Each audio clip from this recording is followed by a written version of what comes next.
She had nothing left. No husband, no money, no time. The man standing over her didn't want payment. He wanted her. And in this rotten little town, the law would let him have it. One stranger watched from the shadows. A trapper who hadn't spoken to another soul in 4 months. A man who minded his own business like it was a religion. He stepped forward anyway. That single decision would cost him everything he'd spent years protecting. His solitude, his silence, his carefully constructed life alone. And it would save them both. Like this video. Drop your city in the comments. I want to see how far this story travels. The town of Harrow Gulch smelled like rot and old money, which was funny because there wasn't much money left in it at all. It had been a mining settlement once, back when the creek still gave up silver, and men came from 3 territories over to stake their claim on a piece of mountain luck. That was 20, maybe 25 years ago. The silver ran dry, the creek ran brown, and most of the men who'd come with big dreams left with empty pockets and one fewer finger than when they arrived. What stayed behind was the architecture of ambition, wide storefronts built to house businesses that never came, a 2-story saloon that hadn't seen a full house since the last election, and a courthouse that served more as a backdrop for corruption than any actual justice. Silas Crow rode in just before noon on a Tuesday in late November. He came in on a gray mare named Patience. Not because she was particularly patient, but because it had taken him considerable patience to break her 3 years prior, and the name stuck the way bad memories do. The horse picked her way down the main road with the cautious, unhurried gait of an animal that had learned to trust the ground beneath her about as far as she could smell it. Silas let her set the pace. He wasn't in a hurry. He was never in a hurry when he came down from the mountain, mostly because coming down from the mountain was something he did reluctantly and as infrequently as possible. He was a tall man, but you wouldn't have called him imposing at first glance. Lean in the way that comes from actual physical labor rather than vanity, with a face that had been weathered by altitude and wind until it looked like something carved from creek stone. His beard was longer than fashionable and shorter than wild, dark threaded through with early gray, though he wasn't yet 40. He wore a heavy wool coat, the kind with deep pockets sewn in by hand, and a hat that had been shaped by rain and sweat into something that bore only a loose resemblance to its original form. The rifle across his saddle wasn't decorative. People stepped off the boardwalk when he passed, not because he demanded it, but because he carried himself like a man who wouldn't stop walking to avoid a collision. He didn't look at them. He didn't look at much. Just the road ahead, the storefront signs, cataloging what he needed and planning the shortest route to get it done and get back out. Flour, salt, lamp oil, new hinges for the shed door which had spent the last month threatening to fall off entirely. Ammunition, coffee, if they had it at a price that didn't make him feel personally insulted. He was tying Patience to the rail outside Gruber's General when he heard the first sound. It wasn't loud. That was what caught his attention. The deliberate quietness of it. The way you can sometimes hear someone working hard not to be heard. A woman's voice, low and strained, coming from the alley alongside the building. Silas didn't move right away. He finished knotting the rein. He straightened up, adjusted the hang of his coat, and then, because he was a man who had learned the hard way that other people's trouble was a door you opened at your own risk, he stood very still for a moment and told himself it wasn't his concern. The sound came again. He went around the corner. There were 3 of them in the alley, 2 men standing in the posture of men who were enjoying themselves, and a woman pressed back against the wall with a kind of stillness that wasn't calm. It was the stillness of someone calculating how badly it was going to hurt. The man doing the talking was compact and well-dressed in the way that said money without saying class. A dark suit, a watch chain, boots too clean for a town like this. He had a thin face and small, precise hands, and he was holding a piece of paper the way a man holds something he considers evidence of God-given right. "Don't make this a spectacle, Mrs. Vance," he was saying, voice smooth and almost bored. "The debt is recorded. The date has passed. Everything your husband owned at the time of his death, including your arrangement with him, transfers by agreement to me.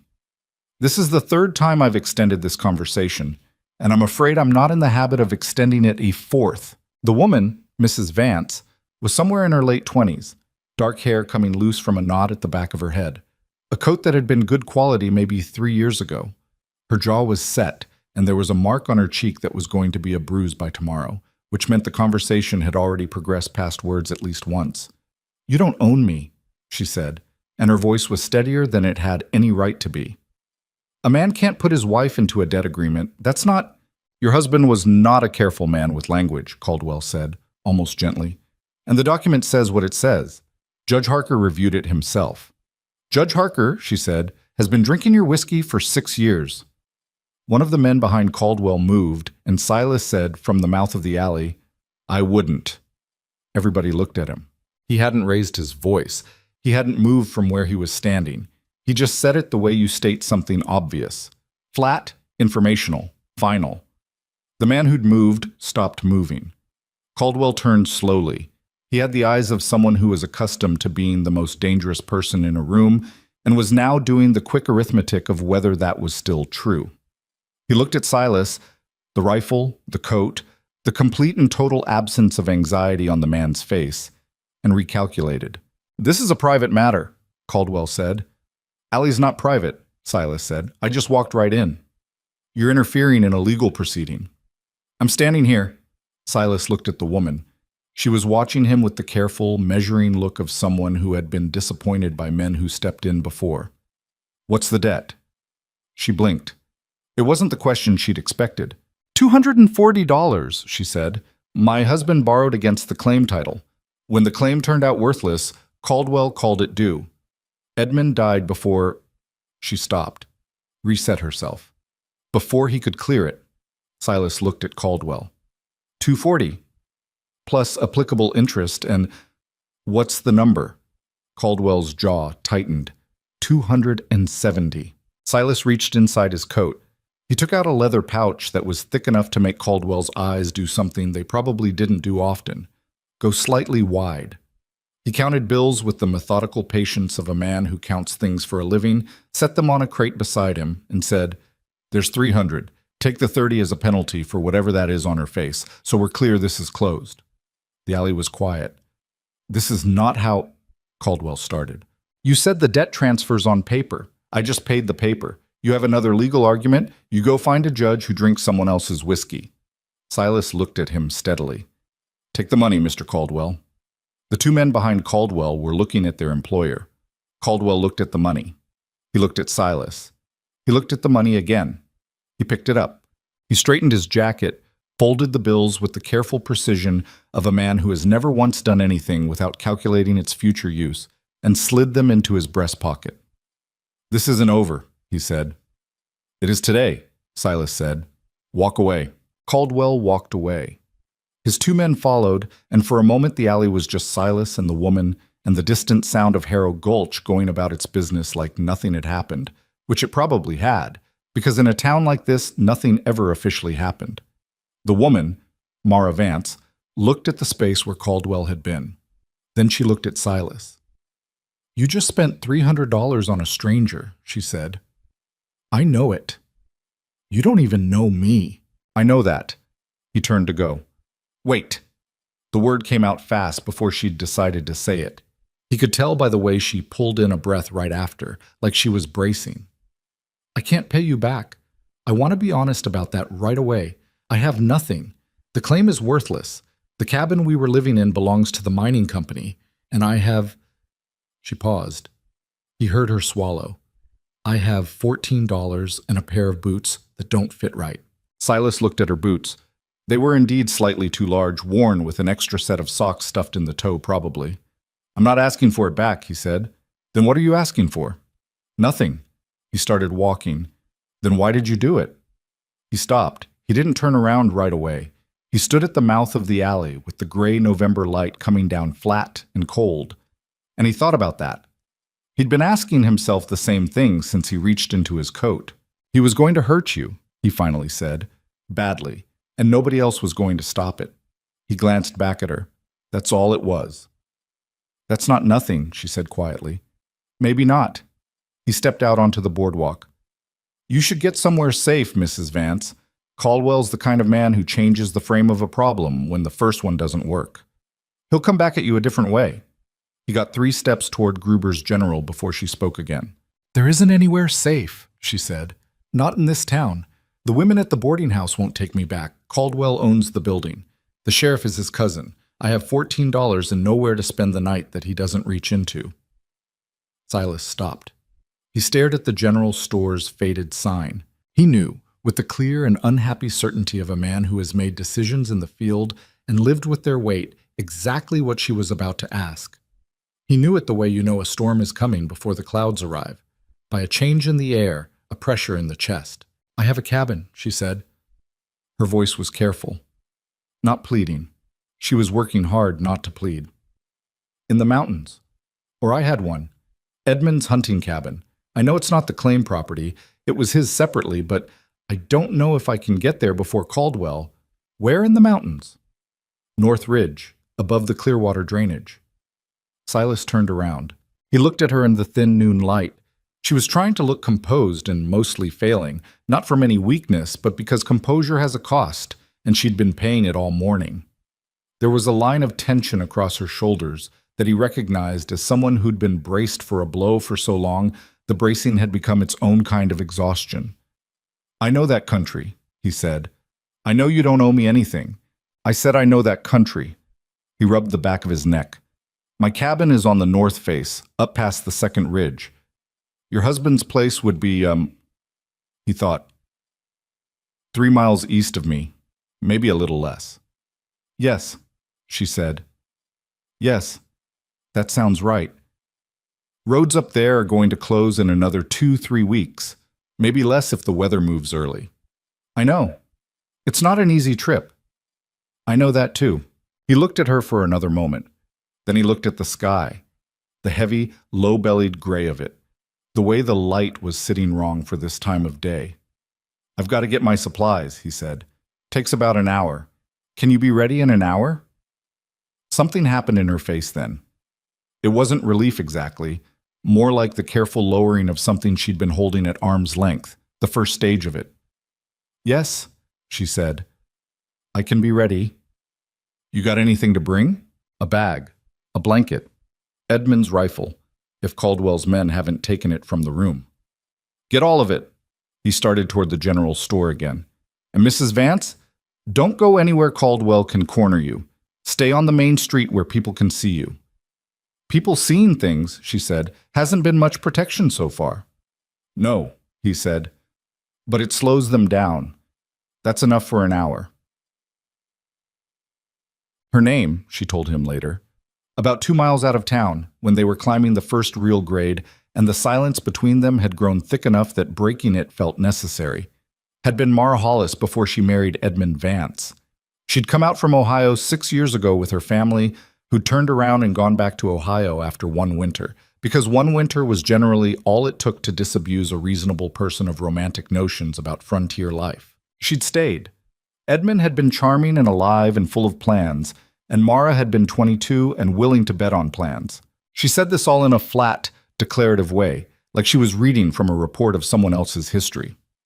Silas listened without commenting. He was riding ahead on patience, and Mara was riding a rented horse, a stocky brown gelding of indifferent temperament who'd been part of Silas's negotiation with the liveryman and had cost him another $40 on top of everything else. How long ago? He asked. Edmund died? 4 months. Fever. A pause. It was fast. I'm sorry. Thank you. She said it like she'd been saying it to people for 4 months, and the phrase had worn smooth from use, like a river stone. He was not always an easy man to be married to, but he was mine, and I'd rather have had him than not. Silas thought about that. He thought about the debt, about a man who borrowed against a worthless claim and didn't tell his wife what he'd signed. He didn't say anything. The trail narrowed as they climbed, the pines closing in on either side and reducing the sky to a strip of flat gray above their heads. The temperature had been dropping since they left town, slowly and steadily the way temperatures in high country do. Not dramatically, just incrementally colder with every 100 feet of elevation, until your breath was visible, and the horse's breath was visible, and everything smelled like cold pine resin and frozen earth. You really don't have to take me to Edmund's cabin, Mara said after a while. If you just point me in the right direction, I can... You've been to the cabin before? Twice.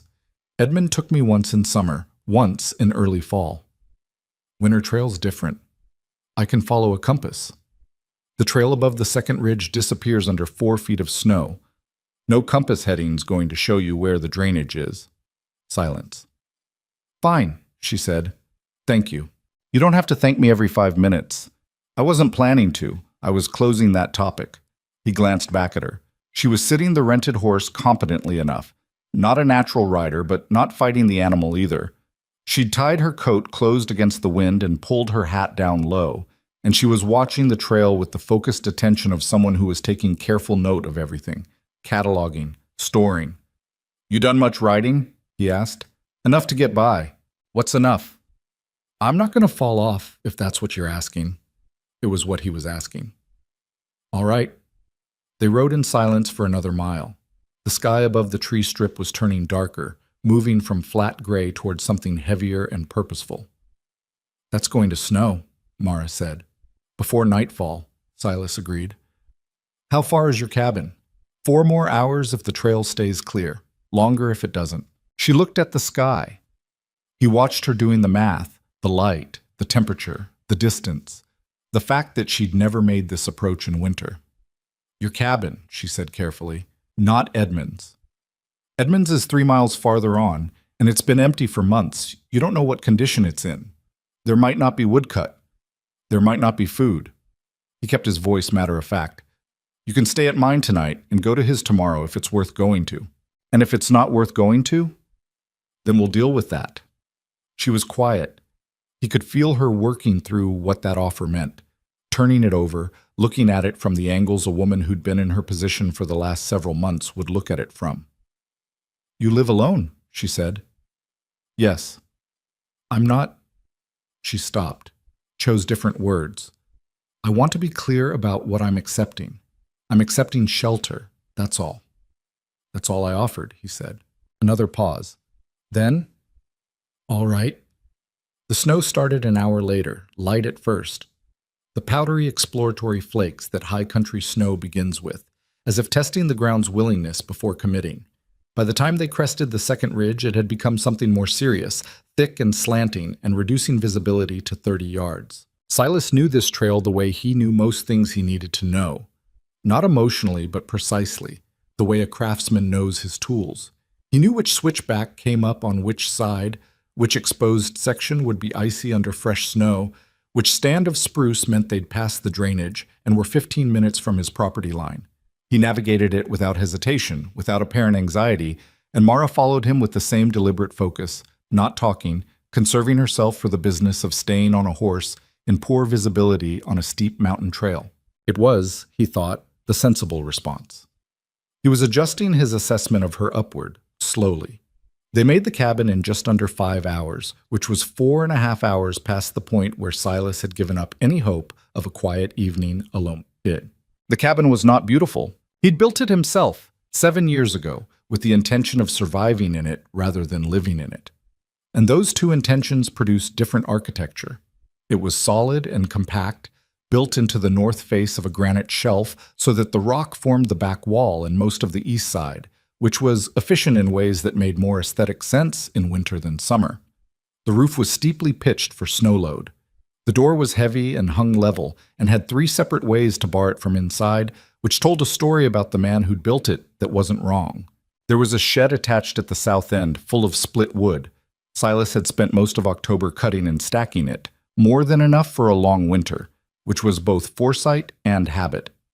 The small barn, separate and downhill about 30 yards, sheltered patients and could accommodate a second horse without drama. Mara stood in the doorway of the cabin while Silas got the horses settled, and he could see her from the barn just standing there taking inventory. Not complaining, not expressing an opinion, just looking. When he came back, she'd gone inside and had the fire going. He stopped in the doorway. She was crouched in front of the wood stove, feeding it with practiced efficiency, adjusting the damper with the ease of someone who'd done this many times and knew that fires don't respond to impatience. I found the wood box, she said without turning around. I see that. And the lamp oil. She'd lit the lamp on the table. The cabin, which was one main room with a sleeping loft above and a small back room that served mostly as cold storage, looked different with light in it, less like an outpost and more like a place. He stood in the doorway for a moment too long. "You can come in," she said. "It's your cabin." He came in. He pulled off his coat and hat and hung them on the peg by the door. And he stood in his own home feeling slightly displaced in it, which was not a sensation he'd had before and didn't care for. "I'll make something to eat," she said. She'd moved to the shelves where he kept his stores, reading the labels on his jars, making judgments. "If that's all right. You don't have to."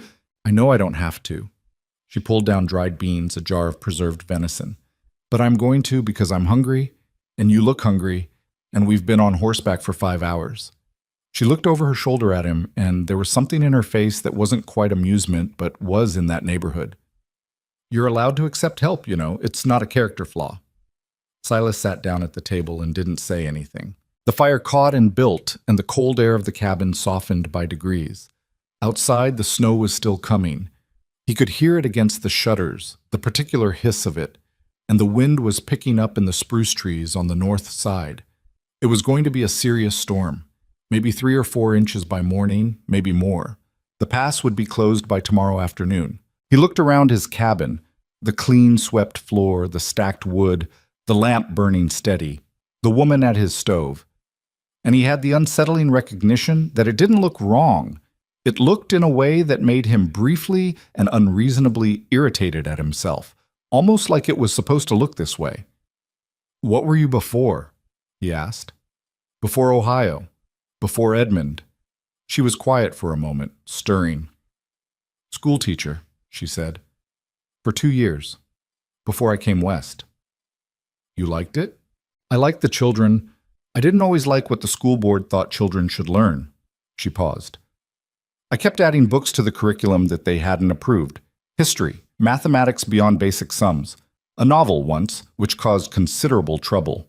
She didn't sound sorry about it. "What happened?" "They let me go at the end of the 2nd year. Very politely. They said I was overextending the scope of the program."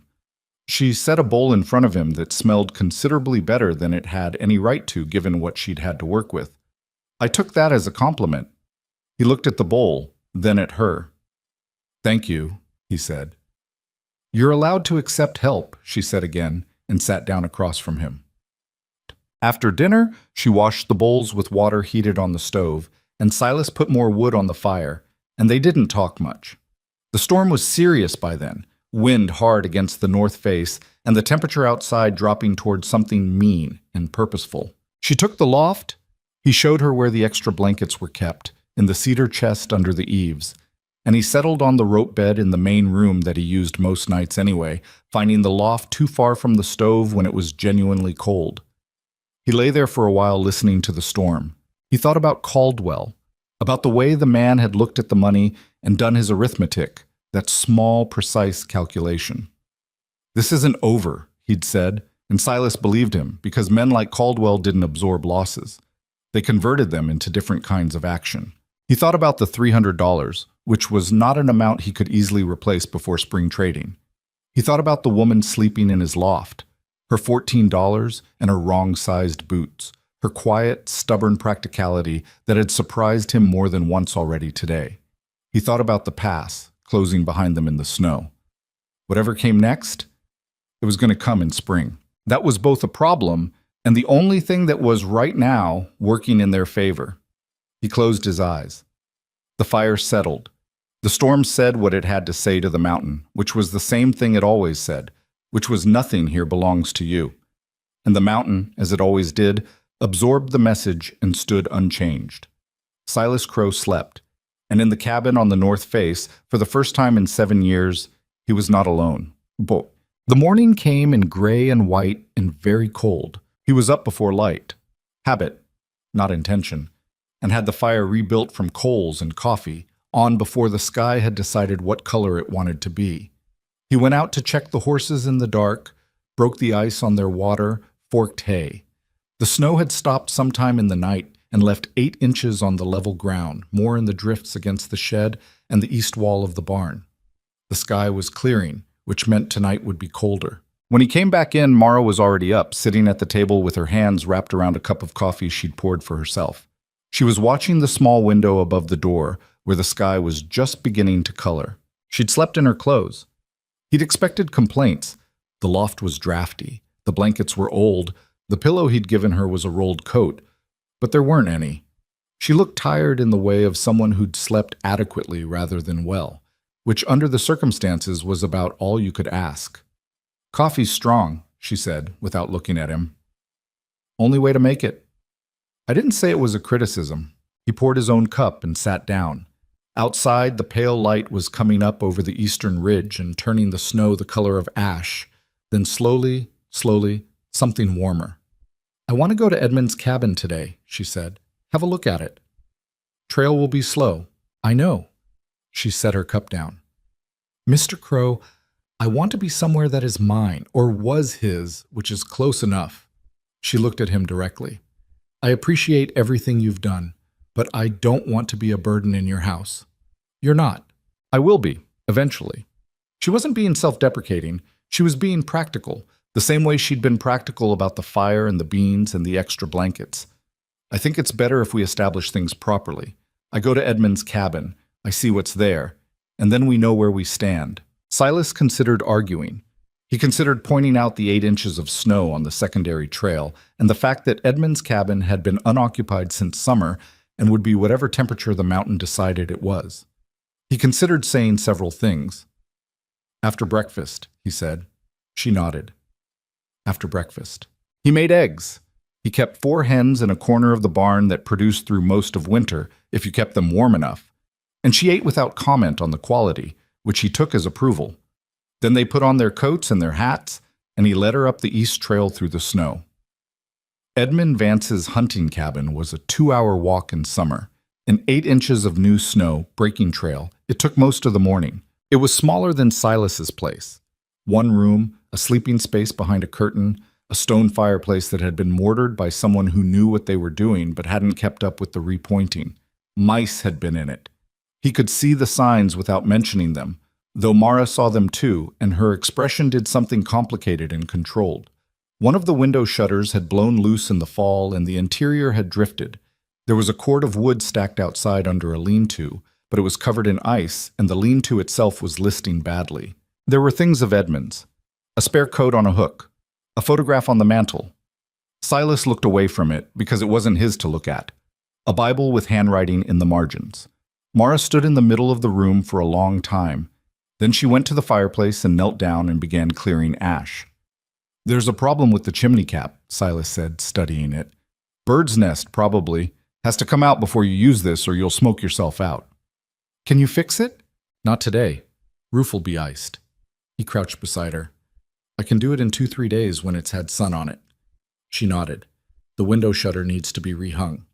"I can do that today." He stood up, looked around the room with the assessing eye of a man who fixed things. "Water source is the creek, 1/4 mile down. I'll show you the trail. The wood under the lean-to needs to be split finer for quick fires. The chunks out there are too big for starting." Mara sat back on her heels and looked at him. "You're going to help me make this habitable," she said.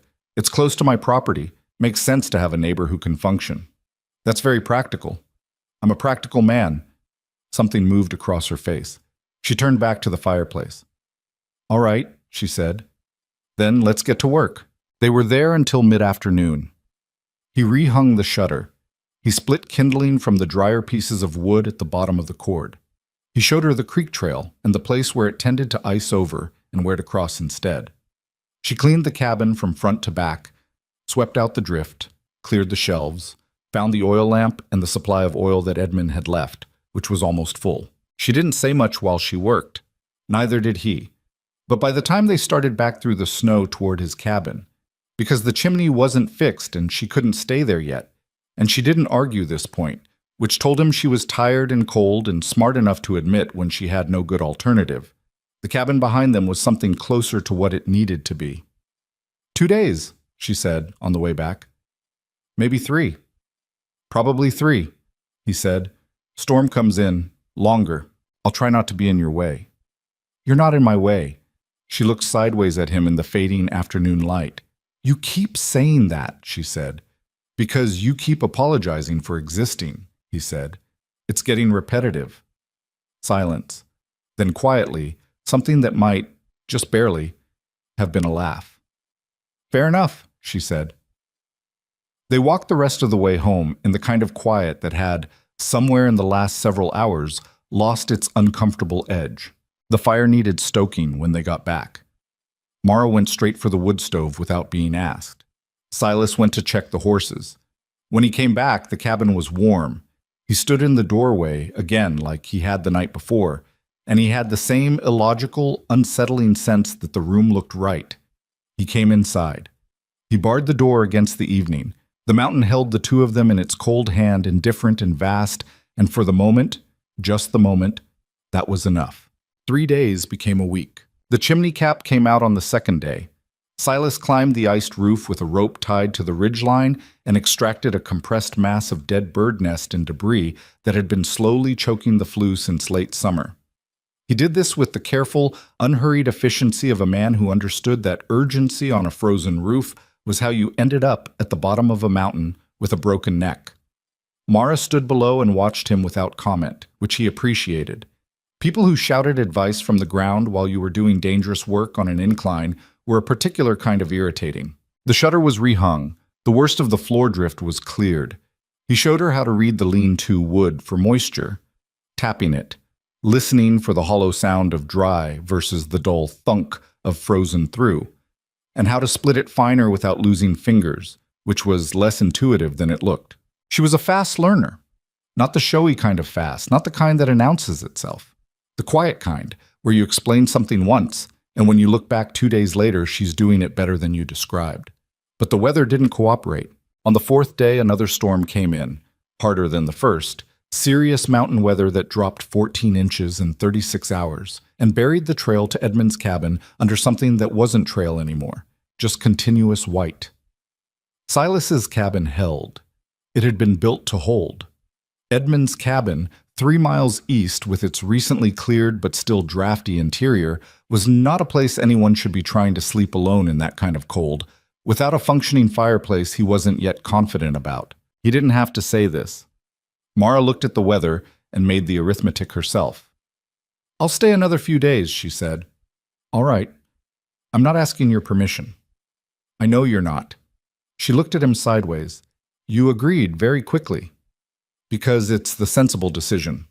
He put his coat on and went to check the horses, and behind him he heard what might have been a small, reluctant exhale of something like amusement. The days found their shape. Mornings were for the animals and the wood and the basic maintenance that a mountain property demanded in winter. Checking for ice dams on the roof edge, keeping the water from freezing in the barrels, splitting enough wood to stay ahead of what the stove consumed. Afternoons were quieter, the short winter light fading early and leaving them to the lamp and whatever the evening decided to be. Mara was not idle. This was perhaps the thing that surprised him most persistently. The assumption he'd arrived with, somewhere below conscious thought, that a woman from a settlement would find the cabin's isolation oppressive, that she'd need entertainment, conversation, some constant texture of social life to keep her from going soft at the edges. He'd been wrong, and he knew he'd been wrong in a way that said more about his assumptions than about her. She fixed things. The cabin had a dozen small domestic failures he'd been living around for years. A shelf bracket that had worked loose from the wall, a gap in the door frame he'd stuffed with rags since the second winter, a crack in the plaster above the stove that let in cold air. She found them and addressed them with the focused practicality of someone who'd been managing a household by herself for 4 months, and knew that waiting for someone else to fix something was a theory that didn't survive contact with reality. She found his small collection of books on the shelf above the cold storage room and worked through them methodically. He had 11. 3 were practical references. 1 was a farmer's almanac. 3 were novels he'd acquired at different points and kept because reading something a second time was different from reading it a first, and 4 were history. She picked up a history of the Western Territories on the 3rd day, read half of it in one afternoon, and set it down with an expression suggesting she had opinions about the author's methodology. "He keeps calling the Shoshone savage," she said, "in 1881, as if that word should still be doing any work in a history book." Publisher probably insisted. "That makes it worse, not better." She set the book spine up on the table. He had a chance to be accurate and chose to be comfortable instead. Silas looked up from the harness he was mending. "You always had opinions like that?" Since I was about 9 and my school teacher told me that women's brains were delicate instruments not suited to vigorous intellectual exercise. She picked up the book again. I have been vigorous ever since out of spite. He went back to the harness. How's that working out? Variably, she said, but I'd rather be right than comfortable. He didn't say anything, but he filed it away. They were not comfortable around each other yet. Not in the loose, unguarded way of people who've known each other long enough to stop performing. There was still a formality to the shape of their days, a careful maintenance of separate space. But it was changing. Slowly, the way temperature changes at altitude, not in great swings but in steady, incremental degrees, barely perceptible until you looked back at where you started. She told him things. He told her less because that was how he was built, but he told her some. She told him about Edmund, not the version she'd given him in the alley, the flat recitation, but pieces of the real one. Edmund Vance had been funny, she said, genuinely funny, in a dry, understated way that snuck up on you. He'd been bad with money not from carelessness, but from a specific, incurable optimism about how the next thing was going to work out. She'd spent 3 years trying to teach him to balance the household accounts, and given up when she realized the problem wasn't arithmetic. It was that Edmund genuinely believed that worrying about money was the reason people didn't have it, that the universe rewarded confidence. It doesn't, though, she said one evening. She was sitting at the table with her hands around a cup, and the firelight doing what firelight does to a face, making it softer and older at the same time. The universe is indifferent. You either plan for what's coming or you don't. He loved you, Silas said. It wasn't a question. She looked at her cup. Yes, in his way. A pause. I think he thought love was enough to sort everything else out, like it was a category of plan. She turned the cup in her hands. It's not. But it's not nothing either. Silas was quiet. Outside, the wind was working on something, pushing against the north wall with a periodic, rhythmic pressure. What about you? She said. It wasn't aggressive. She said it the way she said most things, like a door she was opening and you could choose whether to walk through. What about me? You've been up here alone for how long? 7 years, more or less. Came down to trade 4, 5 times a year. That's a long time to be alone. It suited me. She looked at him steadily. She had a way of looking at him that was direct without being combative. The way a teacher looks at a student who's given an answer that's technically correct but incomplete. What happened? She said. Not what happened to make you like this. Not the full question. Just the beginning of it. Offered. And then left there. He was quiet for long enough that she'd have been justified in taking it as a refusal. She didn't press. She just waited. And the fire said what it said, and the wind said what it said. Had a partner, he said, finally. Trapping, back in the early days. Man named Corey Dawes. We worked the same territory for 3 seasons. He stopped. 3rd winter, he fell through ice on the northern creek. I was 2 miles east. By the time I got there, he stopped again. I'm sorry, she said. It was a long time ago. He set down the knife he'd been sharpening, because he'd been sharpening the same 3 inches of blade for 10 minutes. I decided after that working alone was simpler. Simpler, she repeated. Less to lose. She looked at him for a moment. That's not simple, she said quietly. That's just a different kind of hard. He picked the knife back up. The next morning he didn't bring it up, and neither did she. But something had shifted in the air of the cabin, some adjustment in pressure, and they both knew it without discussing it. The second week, she started coming with him on the morning rounds. It started practically. She'd asked how to read the snow on the roof for ice dam formation, and he'd said it was easier to show than describe, and so she'd put on her coat and come along. Then she'd come the next morning, and the morning after that, without asking or announcing, just appearing beside him at the door with her hat pulled down and her coat buttoned, ready. He showed her how he checked the barn, what to look for in the horse's legs and hooves, how to tell the difference between a horse that was cold and a horse that was sick. He showed her the south-facing snow gauge he'd built from a notched post, and how to read it against yesterday's depth to know whether the snow was compacting or building. He showed her the creek trail and where the ice was trustworthy and where it wasn't, and how to carry the water yoke across the uneven approach without sloshing half of it down your front, which was the kind of skill that sounded minor until you'd soaked your coat at 8 below. She absorbed it all without the performance of gratitude that made him uncomfortable. She asked questions, specific, practical questions, not the conversational kind, and remembered the answers.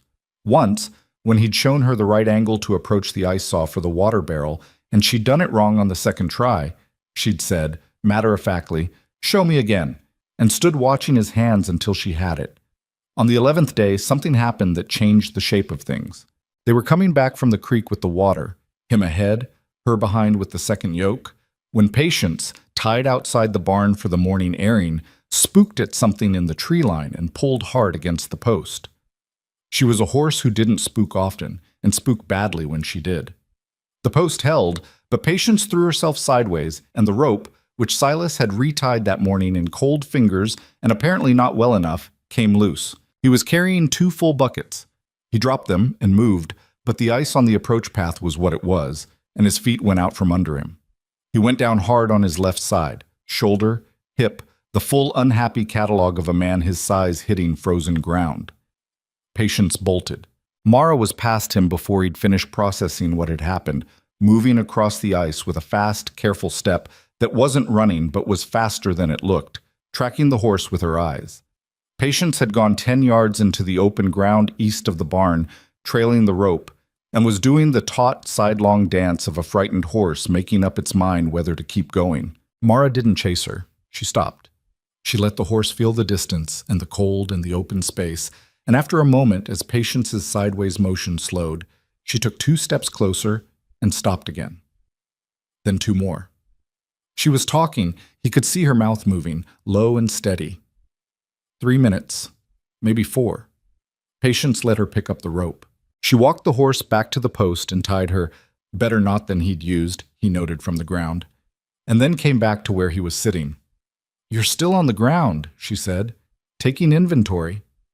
"And?" "Hip's going to be ugly tomorrow." He took the hand she offered and stood up, which his body had opinions about. "Where'd you learn to do that?" "Edmund's cousin had horses. I spent a summer." She let go of his hand when he had his feet. "The knot I just used is a bowline. It doesn't slip under load." "I know what a bowline is." "You know what it is. You just didn't tie one this morning." She looked at him, and there was no gloating in it, just the neutral observation of a woman who didn't see the point of pretending she hadn't seen what she'd seen. "Are you all right?" His hip was going to be a problem. He knew it already from the specific, deep-seated quality of the impact. Not broken, but bruised down to the bone in a way that would make the next week unpleasant. "I'm fine," he said. "You're limping." "I'm walking." "Those aren't the same thing." She picked up one of the fallen buckets, which had only lost half its water, and headed for the cabin. "Come inside, I'll look at it." "You don't need to—" "Silas." She stopped and looked back at him. It was the first time she'd used his name without the mister, and they both registered it. She didn't take it back. "Come inside." He came inside. The hip was, as he'd predicted, ugly. She made him sit on the edge of the rope bed and examined it with impersonal, efficient hands, the same way she'd examined the fireplace or the shelf bracket, assessing and diagnosing. "Nothing's broken," she said, "but you've got a hematoma building. You'll want to keep it warm, not cold, this high up with the circulation being what it is in this temperature." She straightened up. "I'll make a compress." "This is not necessary." Stop saying things aren't necessary when they clearly are. She was already at the stove. "It's strange, you know. You never seem to have trouble accepting that the barn needs tending or the fire needs wood, but the moment it's yourself that needs something—" She shook her head, not angry, just precise. He didn't have an answer to that, mostly because it was accurate. The compress helped. He wouldn't have said so on principle, but his face said it anyway when she applied it, and some of the set tension around his eyes let go. "Thank you," he said. She sat back. "You're allowed to accept help," she said. "You told me that, more or less. I told you that it wasn't a character flaw. Then take your own advice." They sat in the quiet of the cabin, the fire going, the compress doing its work, the short afternoon light fading at the window. "You were good with Patience," he said. "She was scared. You don't fix scared with force." "Most people try." "Most people are wrong." She poured 2 cups of coffee from the pot on the stove. set one in front of him. She trusted me because I let her feel like she had a choice, even when she didn't, really. Silas looked at his coffee. He thought about that. Edmund's cabin should be manageable in another week, he said. She looked at the table. I know. Storm system's passed. Temperature's going to hold. The chimney's clean. I know, she said again. A pause. Are you in a hurry to have your cabin back? The question was straightforward. She asked it without loading it, without placing anything around it. Just the question. He wrapped his hands around his cup and was quiet for a moment. No, he said. But it seemed like something you wanted. Your own space. It is. She looked up.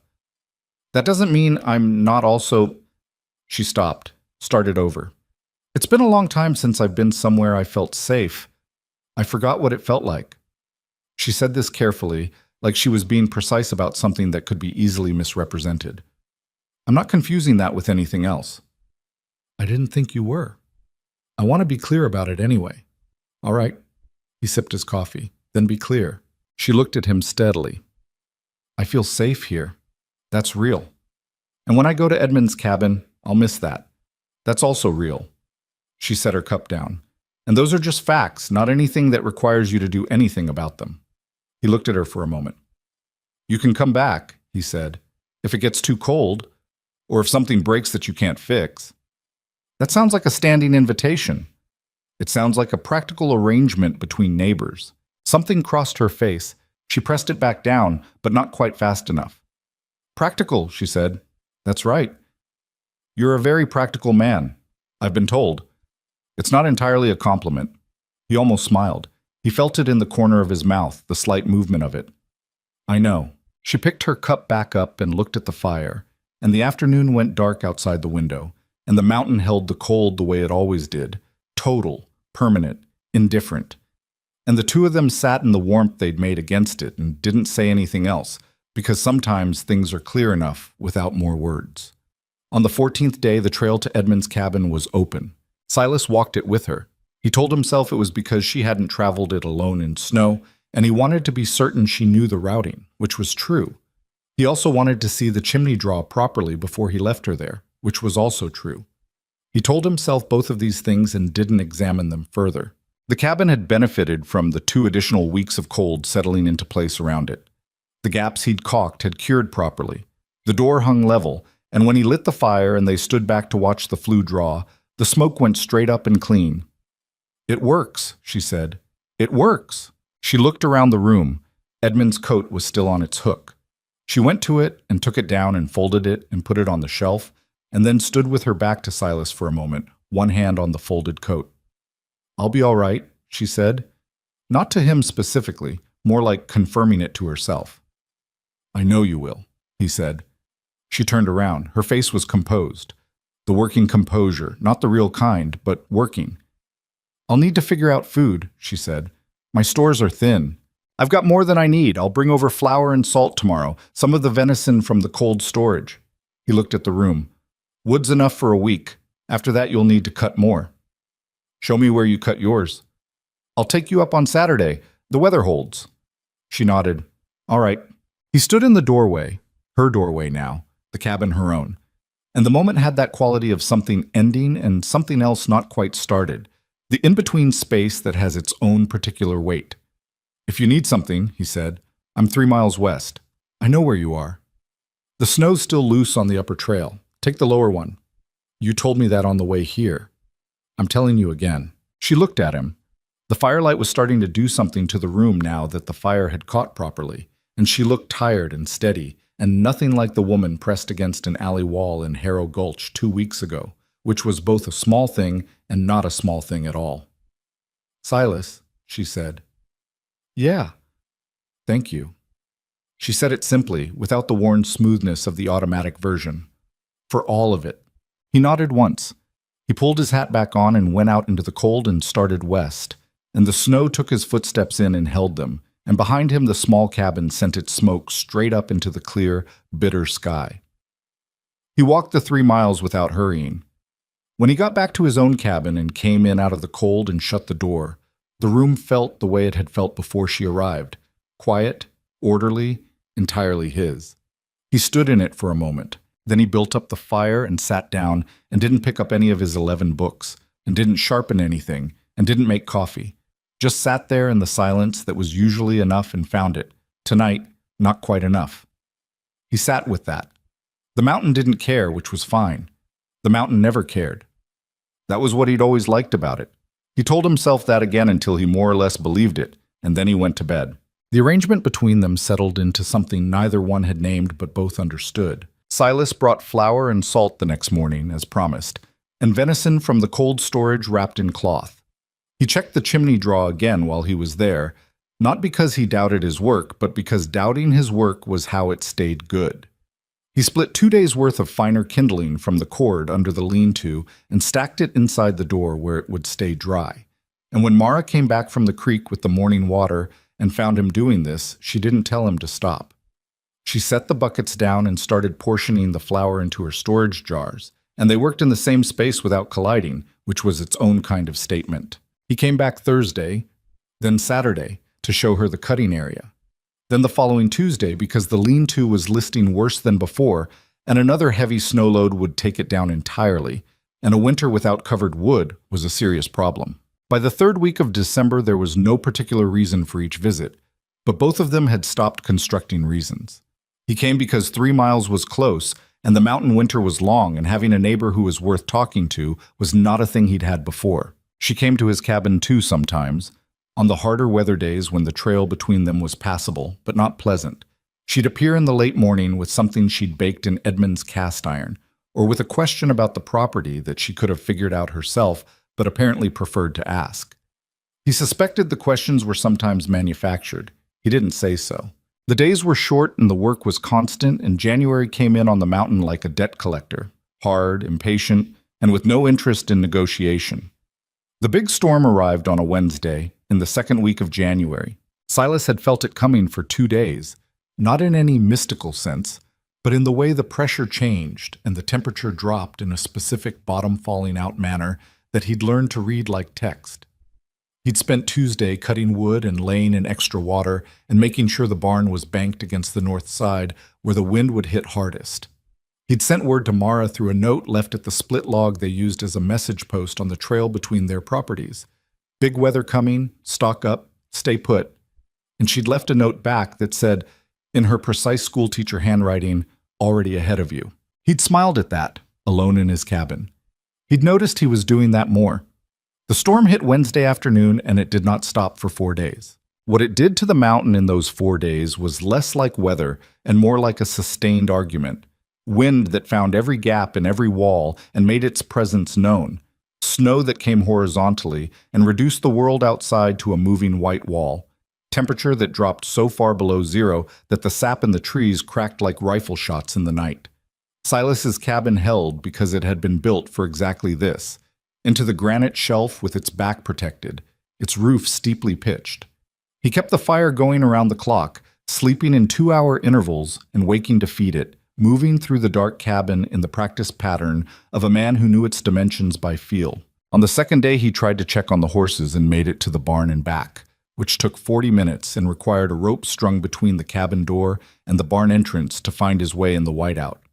The horses were cold but managing. He fed them extra and stayed with them for 20 minutes, letting his body heat contribute to the barn's warmth, which was a small gesture, but he made it anyway. On the third day, the wind found something in the north wall, a gap he hadn't identified, up near the roofline where the log ends met the rock, and spent 6 hours making a sound like a sustained note on a bad instrument. He stuffed it with what he had and wedged a board over it, and it dropped to a whistle he could ignore. On the fourth day, the storm broke. He went outside into a world that was a different place than the one the storm had found. The snow was chest deep in the open ground east of the barn. The spruce trees on the north side had bent under load, and some of them had come back up when the wind stopped, and some of them hadn't. The sky was the thin, washed-out blue of extreme cold, a color that was almost painful to look at directly, like it was too clean for the world it sat above. He stood in the doorway for a long moment, reading the landscape, and then he went in and put his coat on properly and started toward the message post. There was no note from Mara. He told himself that meant nothing. The storm would have buried the post. She'd have had no way to get to it in 4 days of that weather.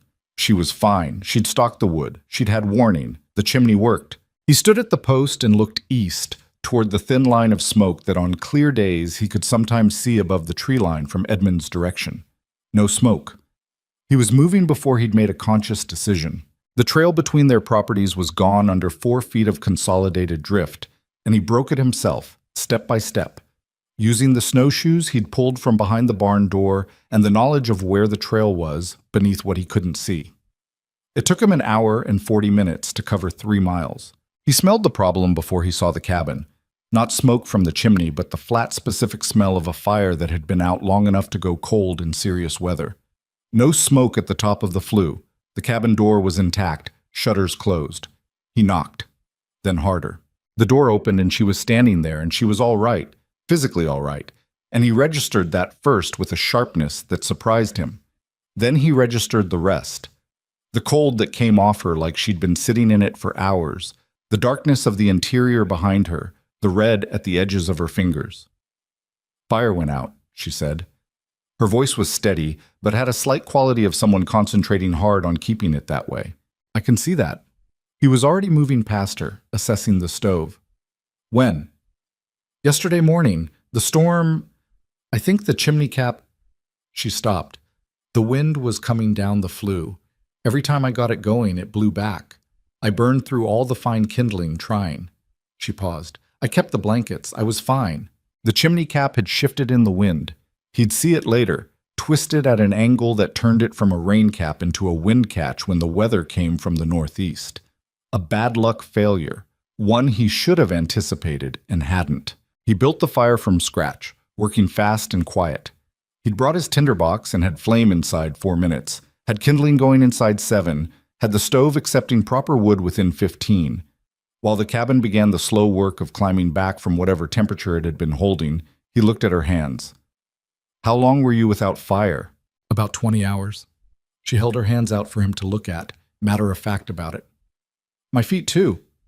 I kept moving. I knew to keep moving." The fingers were red and slightly swollen, but not white. Not the gray-white of serious frostbite. The tissue was intact. She'd had cold injury but not damage, and it was a difference that mattered. "You did the right thing," he said. "I know I did." She sat down on the edge of the bed, close to the stove. "I was scared anyway." He looked up at her. She said it the way she said most things, directly, without decoration, because she'd decided that pretending she hadn't been scared was less useful than saying she had been. "That's fair," he said. "I kept thinking..." She stopped, started again. "I kept thinking, I made it out of Harrow Gulch, and I survived the trail, and I fixed the chimney, and I cut my own wood, and I was going to die alone in a frozen cabin because of a wind cap the size of my fist." She looked at the stove, where the fire was now catching properly and beginning to push heat into the room. That seemed like a bad ending. "It would have been," he said, not very dignified. "No." He stood up. "You're coming back to my cabin." She looked at him. "Silas." Not a discussion. He said it without heat, just flat. "Your fire went out at -20 and you spent 20 hours in it and your hands are still recovering. You're coming back to my cabin until the cap is fixed and I can be certain this doesn't happen again." He looked at her directly. "You can argue with me on the trail if you want. It'll give you something to do." She didn't argue on the trail. She packed a bag with the efficient speed of someone who'd had practice leaving places under pressure, and they made the 3 miles back in better time than he'd made it coming east, because now there was a broken trail to follow. She didn't complain once. Her hands were still stiff with the residual cold, and she'd been awake most of the prior night, and the snowshoe work was hard, and she made it without complaint or request for slowing down. He set a pace he judged she could match, and she matched it. And when they reached his cabin and he opened the door, and the warmth of his well-maintained fire came out to meet them, she stopped in the doorway exactly as he had once stopped in hers and stood there for a moment with her eyes closed. "All right?" he said. "Yes." She opened her eyes. Yes. Come on." She went in. She slept for 12 hours. He sat by the fire and let her, and the mountains settled into the deep cold that follows a big storm. And he was awake most of the night for no reason he could have clearly articulated, and that was fine. She woke in the early afternoon, ate, and was herself again in the way that some people snap back from hard things. Not as if it hadn't happened, but as if it had happened and been processed and filed, and now there was work to do. The chimney cap was fixed the following day when the temperature had climbed enough to make roof work survivable. He repositioned it and added a secondary brace that would keep it aligned regardless of wind direction, and he did it with the extra attention of a man correcting something he should have anticipated. She stood below and watched, and when he came down, she didn't say, "I told you so," because she hadn't told him anything. And she didn't say thank you again because they were past the place where routine competence required formal acknowledgement. She just said, "That should hold." And he said, "It will now." And they went in for coffee. That should have been the end of it. The cap fixed, the crisis resolved, Mara returning to Edmund's cabin and the careful arrangement of their separate but adjacent lives. Instead, 3 days later, Silas got sick. Not dramatically. Not all at once. The way a man who spent 4 days in extreme cold and one of those days on a frozen roof and another one breaking trail through chest-deep snow gets sick, slowly and then suddenly. A headache first, which he attributed to dehydration and ignored. Then a deep fatigue that wasn't the normal exhaustion of physical work, but the specific, heavy quality of a body redirecting its resources. Then, on the morning of the third day, a fever that he woke up to already knowing was serious.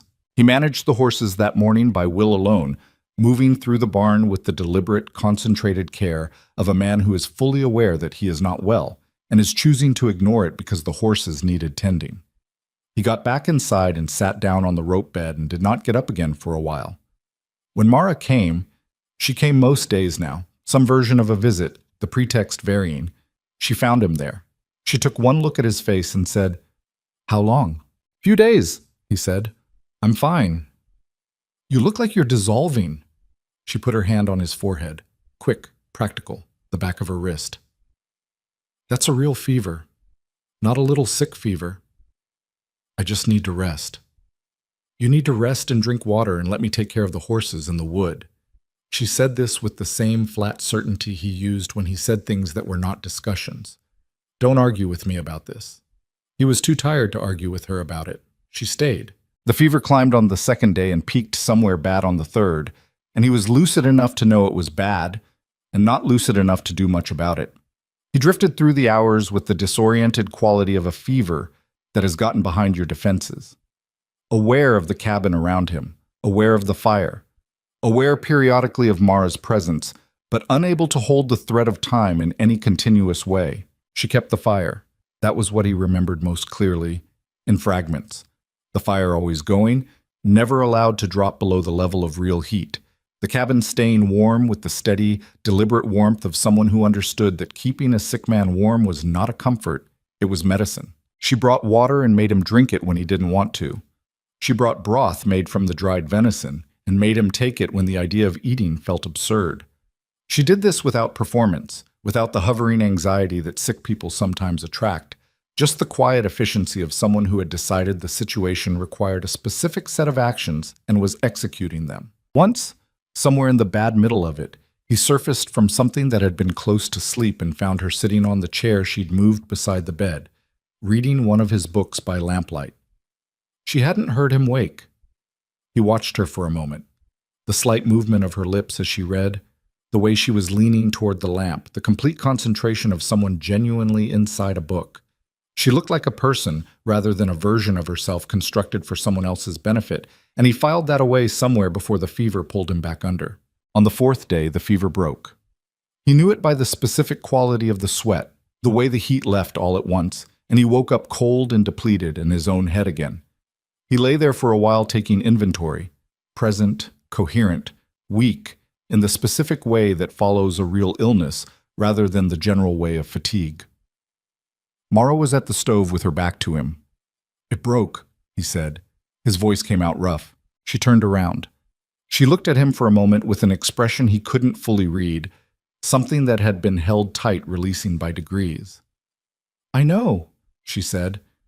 "I could tell by your breathing." She came and put her wrist against his forehead again. "Still warm, but not—" She straightened up. "Better." "How long was I out?" "The bad part was about 2 days, Before that, you were still talking and making sense, mostly. What did I say? She paused, a small beat. You talked about Corey dolls, she said. Quite a bit. She said it carefully, not opening the door wider than that. He looked at the ceiling. I don't remember that, he said. I know you don't. Silence. Whatever I said, it's fine, she said. Simple. Not, don't worry about it. Not the dismissive version. Just, it's fine, meaning I heard it and it stays here and it doesn't change anything. He looked at her. Thank you, he said. You're allowed to accept help. She said it the way he'd said it to her, weeks ago. Not unkindly, just returning it. He was quiet for a moment, then, You've been here 4 days. Yes. Edmund's cabin is fine. I checked it yesterday morning. The fire held, the cap held. She sat back down in the chair. I came back. Why? She looked at him with the direct, clear-eyed look he'd come to know as her particular way of saying, I will not pretend I don't know what you're actually asking. Because you were sick and alone, she said, and that seemed like a bad thing to leave alone. He looked at the ceiling again. Outside the window, the light was the pale, clean light of a cold, clear afternoon, the storm long past. Mara, he said. Yes. I'm going to teach you to shoot. A pause. She blinked. Whatever she'd been expecting, it hadn't been that. I already know how to shoot, she said. How well? Well enough to hunt. She considered. Edmund's rifle. I've used it. Hunting and defending yourself are different things. He pushed himself up on one elbow, which cost him something. Caldwell's going to come up here eventually, when the pass opens in spring. He took the money because he had to, but he doesn't lose things. It's not in his nature. She was quiet. You know I'm right, he said. I know you're right. Her voice was level. I've been thinking about it since November. Then we start when I'm back on my feet. He looked at her. I mean real training, not pointing a rifle at a tin can. I mean, what to do when someone's moving, what to do when there's more than one, how to use the terrain up here. He paused. This mountain is an advantage if you know how to use it. It's a liability if you don't. She looked at her hands, the hands that had been red and stiff with cold 2 weeks ago and were healed now, her own hands, capable, and hers. All right, she said. It's not going to be comfortable. Very little up here has been comfortable. Some of it, he stopped. She looked up at him. Some of it has been all right, he said. Something happened in her face. Not a smile exactly, quieter than that. The kind of expression that doesn't need to be larger than it is. Yes, she said. Some of it has been all right. He got back on his feet in 4 days, which was faster than she thought reasonable and slower than he wanted. The first morning he was out checking the barn again, she stood in the cabin doorway and watched him cross the yard and told herself she was just making sure he didn't fall over, which was partly true. The training started the second week of February. He began with the basics. Not because she didn't know them, but because you build a foundation even on ground that's already been worked. He had her dry fire the rifle 50 times before he let her use a cartridge, watching her trigger pull, watching her breathing, watching the specific moment where the muscles in her shoulder anticipated the shot and moved early. You're flinching, he said. I know. It's a reflex, not your fault. I know that too. How do I fix it? Same way you fix everything. Slow repetition until the reflex runs out of reasons. He moved her elbow slightly. Again. She was a good student because she was the kind of student who found being corrected useful rather than threatening. She didn't defend bad habits. When something wasn't working, she said so and asked for the correction. And when she got the correction, she applied it. And by the end of the first week, the flinch was mostly gone. He moved to distance, then to angles, then to moving targets. A tin can on a rope that he swung in arcs while she tracked it, learning to lead the motion, learning that the target was always going somewhere, and you had to aim it where it was going rather than where it was. On a Thursday in late February, clear and bitter and bright, she hit a moving target at 60 yards 3 times in 4 shots. He didn't say anything right away. She lowered the rifle and looked at the target. Better, he said. You were going to say something else. That was something else. He looked at her. You have good instincts, better than most people I've seen at this. She didn't preen over it. She looked at the target with the same focused, assessing expression she brought to everything. I want to practice the terrain piece. What you said about using the mountain. Tomorrow. Today. He looked at her. She was standing in the cold with the rifle loose in her hands and her breath coming out in quick puffs of vapor, and she looked nothing whatsoever like the woman in the alley. Same face, same eyes, different, not harder exactly, more complete, like a version of herself she'd been growing toward for a long time. Today, he agreed. He took her up the north face and showed her how to read the ground for natural cover, how to use the granite outcroppings, how the shooting lanes opened and closed depending on where you stood. He showed her how a man coming up the mountain from the main trail below would have to approach, the 2 or 3 routes that terrain made inevitable, the places where those routes narrowed. She walked the ground and didn't speak, and he could see her filing it away, building the map of it in her head. They'll come from the east, she said at one point. Standing at the high point above the cabin with the whole sweep of the approach visible below them. If they come from Harrow Gulch, and they know where the cabin is, they come up the east drainage, the main trail. Yes. And this rock, she put her hand on a granite shelf that jutted from the hillside, is above it. Yes. She stood there looking down at the trail she'd walked dozens of times in the last 3 months. He watched her seeing it differently. He will come, she said. Not a question. He will come, Silas said. She took her hand off the rock. Then we'll be ready. They went back down to the cabin in the late afternoon light, their footsteps following the same trail down that they'd walked up, and behind them the mountain showed nothing of what it held. No threat, no promise, just the rock and the snow and the old spruce trees and the cold that was already, barely, beginning to think about softening. Spring was still weeks away, but it was coming, and so was Caldwell. March came in sideways, the way it always did at elevation. Not a clean arrival, but a negotiation. Warm days that made you believe in something followed by hard freezes that reminded you believing was premature. The snow on the south-facing slope started pulling back from the rock, revealing the dark, wet earth beneath, and the creek ran higher and louder as the snowpack above began its slow surrender to the season. Silas watched the pass. He'd been watching it since the first week of March, the way he watched weather. Not anxiously, just consistently, factoring it into his calculations. The pass between the high country and the lower elevations that led eventually to Harrow Gulch would be crossable on horseback somewhere around the 3rd or 4th week of March, depending on the year. Some years it opened earlier and you got caught off guard. Some years it held into April and gave you more time than you expected. This year it was going to be a 3rd week of March pass. He could tell by the way the temperature was behaving, the specific rate of change, the way the cornices on the northeast faces were starting to drop. He told Mara on a Sunday morning while they were drinking coffee in his cabin, which had become the place they ended up most mornings now by a process of practical drift that neither of them had formally decided. 3 weeks, he said. Maybe a little less. She set her cup down. All right. He might not come right away. The pass being open and the road being good are different things. But he'll come. Yes. She nodded. She looked at the window, the thin spring light on the snow, the creek visible from here as a line of dark motion in the white of the valley floor. Then we have 3 weeks, she said. Maybe more. Maybe. She picked her cup back up. Then we use them. They did. The training in those final weeks before the pass opened shifted in quality. Not more intense exactly, but more specific. Less about the mechanics of shooting, which Mara had largely worked through, and more about the scenarios, the thinking, the kind of cold-head problem-solving that didn't come naturally to anyone and had to be practiced like everything else. He walked her through it the way he'd once thought through trapping, systematically, without sentiment, looking at the terrain and the likely behavior of the people moving through it. Caldwell would not come alone. That was the first and most important thing. The man was careful, and careful men who were also ruthless hired other people to absorb the physical risk. He'd bring at least 3, probably 4, enough to feel confident against one mountain trapper who might or might not be armed, who might or might not put up a fight.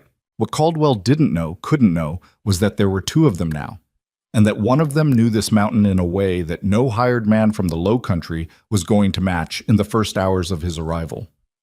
They'll underestimate you, Silas told her. One afternoon up on the north face, The two of them crouched behind the granite shelf above the east drainage. Because I'm a woman, because you're a woman, and because they'll have spent 5 months thinking of you as something that ran away scared. He looked at her. Let them keep thinking it. For how long? Long as it's useful. She thought about that. What's the signal? When useful runs out. He'd been thinking about this. The actual mechanics of it. The choreography of a confrontation on a mountain that you had to get right the first time because there was no second time. If I can talk them down, I will, he said. Caldwell's a businessman. If the math doesn't work for him, he walks away. And if it does work for him, then I put the math in front of him that changes it. He meant the rifle, and she understood he meant the rifle, and neither of them needed to say it out loud. And me, she said, you're above, on the shelf. You don't move unless I can't hold the situation, or unless I go down. She looked at him sharply. If I go down, he said steadily, you don't come down to me. You hold the position. The high ground is worth more than anything you can do for me at close range, and you being alive matters more than... He stopped. You hold the position. She was quiet for a moment. I don't like that instruction, she said. I know. I'm not sure I can follow it. You can, he said. Because you're not the person you were in November anymore, and that person was already tougher than most. You follow it because it's the smart play, and you know it's the smart play. He held her gaze. And because I'm asking you to. A long pause. All right, she said, but I want it on record that I don't like it. Noted. I mean it, Silas. I know you mean it. She exhaled, looked down at the trail below. Show me the angles again. He showed her the angles again. The pass opened on March 19th. He knew it the way he always knew it. By the sound of the creek changing, the specific smell of the air coming from the south, the return of small birds that only appeared when the low country was connected again. He didn't tell Mara right away. He spent the morning with it himself, standing on the high point above the cabin in the early light, looking south, thinking about the space between now and whenever. He told her at midday. She received it with a stillness that was different from her usual stillness, more gathered, like a person pressing their feet into the ground. Okay, she said. Okay. And then, after a breath, I'm not scared. You don't have to be not scared. I know. She paused. I'm a little scared. That's fine. Is it fine? It doesn't feel fine. A little scared means your body's paying attention. It's not scared where it stops you from moving, that's the problem. He looked at her. You're going to be all right. You don't know that. No, he said, but I know you. That's close enough. She looked at him with that expression that wasn't quite a smile and didn't need to be. They waited 6 days. 6 days of spring arriving in increments, of the snow pulling back further from the south slopes, of the creek going from high to loud, of nights that were cold, but not vicious anymore. 6 days of living with the knowledge of what was coming, the way you live with any approaching thing, by going about the business of the day, by eating and sleeping and doing the work, by not letting the waiting become larger than the living. On the 4th day, she moved back to Edmund's cabin. Not for distance from Silas. The reason was tactical, and they'd agreed on it during the planning. If Caldwell arrived and went first to her cabin, finding it empty would push him toward Silas's property. If she was in it, it put her in the wrong position. The plan required her at the granite shelf, and the granite shelf was above and between both cabins, accessible from Silas's property. She moved her necessary things, the rifle, the ammunition, warm clothes, the cast iron pan because you still needed to eat regardless of what the week held. And she came to Silas's cabin each morning, and they drilled the plan, and they checked the trail south, and they waited. On the 6th day, Silas saw the horses. He was up on the high point with his field glass, the one he used for tracking, and there were 4 riders on the east drainage trail, still below the last switchback, moving at the pace of men who didn't know the terrain and were letting their horses picket. 4 riders. He'd expected 4. He watched them for a long time. Caldwell was there. He could tell by the posture even at distance, that particular erectness of a man who considered his body's presentation to be part of his professional equipment. The other 3 were built for work, wide in the shoulder, the way hired men who do physical things get wide. He came down from the high point and went to find Mara. She was already at the granite shelf. She'd gone up before him, sometime in the early morning while he was still reading the South Trail. She was lying flat on the shelf in the position they'd practiced, the rifle in front of her, and when he came up the backside of the shelf and crouched beside her, she said, without looking at him, 4 riders. I counted them 10 minutes ago. I just saw them too. Caldwell's in the dark coat. Yes. She turned her head and looked at him. Her face was controlled and focused, and there was a thin edge of fear behind it that she wasn't hiding and wasn't letting run things. How long? 40 minutes. Maybe less. They pick up the pace. She nodded and turned back to the trail below. You know the plan, he said. I know the plan. Don't move until... I know the plan, Silas. Not sharp, just firm. He put his hand briefly on her shoulder. Just a moment, just contact, something said without words, and then he went down to the cabin. He was outside when they came into the clearing, splitting wood, which was not a performance of casualness but an actual task that needed doing, and also happened to put an axe in his hands and his body in a position to pivot toward the rifle leaning against the woodpile. He heard the horses before he saw them, the particular crack and compression of hooves on wet spring trail, and he set the axe down and straightened up and waited. They came through this tree line into the clearing and pulled up 30 yards from where he was standing. Caldwell looked different from November. The same dark suit under a heavy riding coat, but something in his face that had been merely calculating before had sharpened into something with more edge to it. 5 months of being outmaneuvered by a woman and a trapper had done something to his internal temperature. Mr. Crow, he said. Caldwell? I'd like to talk with Mrs. Vance. She's not here. I'd like to confirm that myself. You'd like a lot of things. Silas didn't move. You want to tell me what you think this accomplishes? Caldwell swung down from his horse with the deliberate ease of a man who has practiced being at ease in situations that aren't. The 3 men behind him stayed mounted but shifted in the saddle, redistributing weight toward Reddy. The $300, Caldwell said, walking toward him at a measured pace and stopping at 15 feet. You paid a debt. The debt was structural. It attached to the property and to the arrangement, not just to the outstanding amount. A judge in the circuit has reviewed the original document and agreed that the settlement of the debt amount does not constitute settlement of the arrangement itself. Which judge? Judge Harker. The one who's been drinking your whiskey for 6 years. A small, controlled tightening around Caldwell's mouth. The one who is duly appointed to this circuit under territorial law, yes. He adjusted his coat. My legal position is sound, Mr. Crow. I'm not here for a fight. I'm here to collect what belongs to me. She doesn't belong to you. A person doesn't belong to another person. Silas said this the same way he'd say the sky is blue, like a fact that shouldn't require defense. Whatever that paper says. The paper says what it says. The paper, Silas said, isn't here, and neither is whoever you think you're collecting. Caldwell looked at the cabin. The closed door, the single window, looked at the second set of tracks in the spring mud around the property. There were 2 sets, because Mara had been here this morning and every morning, and he was doing the arithmetic. She's been living with you, he said. She's been living 3 miles east on property that belonged to her husband. Then you won't mind if my men take a look. I mind you being on my property at all. Silas took 1 step to the left, a small adjustment that put the woodpile and the rifle in his direct line.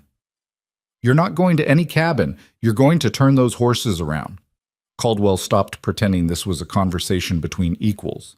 He made a small gesture with his right hand, nothing dramatic, just a flick of 2 fingers, and the 3 men behind him spread.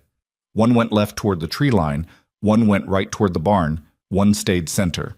Slow, practiced, the movement of men who'd done this before and knew that spreading the threat across 3 vectors was how you collapsed a man's options. Silas didn't watch all 3. He watched Caldwell. You paid $300 for a woman you don't know, Caldwell said, and his voice had finally dropped the pretense of civility, just a little, just enough to show what was underneath it, which was something old and mean and convinced of its own right. I've been curious about that since November. What exactly did you think you were buying, Mr. Crow? I wasn't buying anything. No? Then you just threw $300 at a stranger out of the goodness of your heart. He tilted his head. Or maybe she's got something worth protecting, something worth coming back to. He smiled, not warmly. Either way, she cost you a lot of money, and she's going to cost you more before today is over. The man who'd gone left was at the tree line now. The one who'd gone right was between Silas and the barn, which put him between Silas and Patience, which Silas noted and set aside for later. Last time, Silas said. Turn around. I don't think so. Then let's establish something.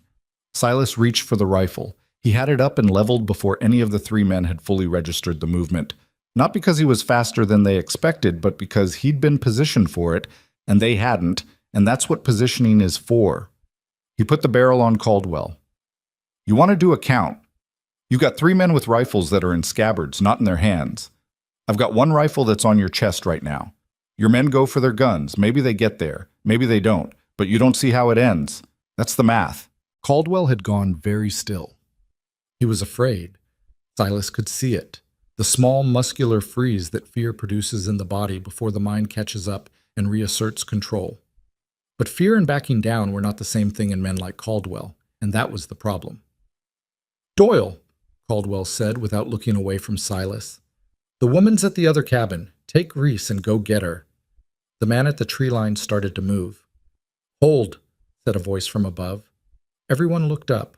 Mara was on the granite shelf, 20 feet above and to the left of the clearing, with Edmund's rifle trained on the man called Doyle. She'd moved from her position, not toward the fight at the cabin, but to a better angle, the way the terrain had shown her when she'd walked it enough times to understand it. She was above the tree line man, and she had a clean shot and the steady two-handed grip of someone who was not new to this moment. Step back, she said to Doyle. Away from the trees. Doyle looked up at her. He looked at Caldwell. Step back, she said again. Same voice, same steadiness. He stepped back. The clearing was quiet except for the creek, which ran with complete indifference to what was happening above it. Caldwell looked up at Mara on the shelf, then back at Silas, then back up at Mara. He was doing the count again, and the count had changed. Mrs. Vance, he said, finding his voice with an effort, this is not a position you want to put yourself in. I've been thinking about that, she said. Her voice carried clean in the thin mountain air. I've had all winter to think about it. You want to know what I decided? He didn't answer. I decided that you've been telling me what position I want to be in since August, and you've been wrong every single time. She kept the rifle on Doyle, who had not moved again. You told me the law was on your side. You told me I had nowhere to go. You told me I had no options. She paused. You were wrong about all of it. You're pointing a gun at a man from the sheriff's office. That man is not wearing a badge. None of your men are wearing badges. They're wearing the look of people you hired, which is a different thing. She shifted slightly, the small adjustment of a shooter resettling. My husband's debt was paid in full in November. In front of witnesses on the main street of Harrow Gulch. That debt is gone. The arrangement, she said, was not legal. A man cannot contract away his wife.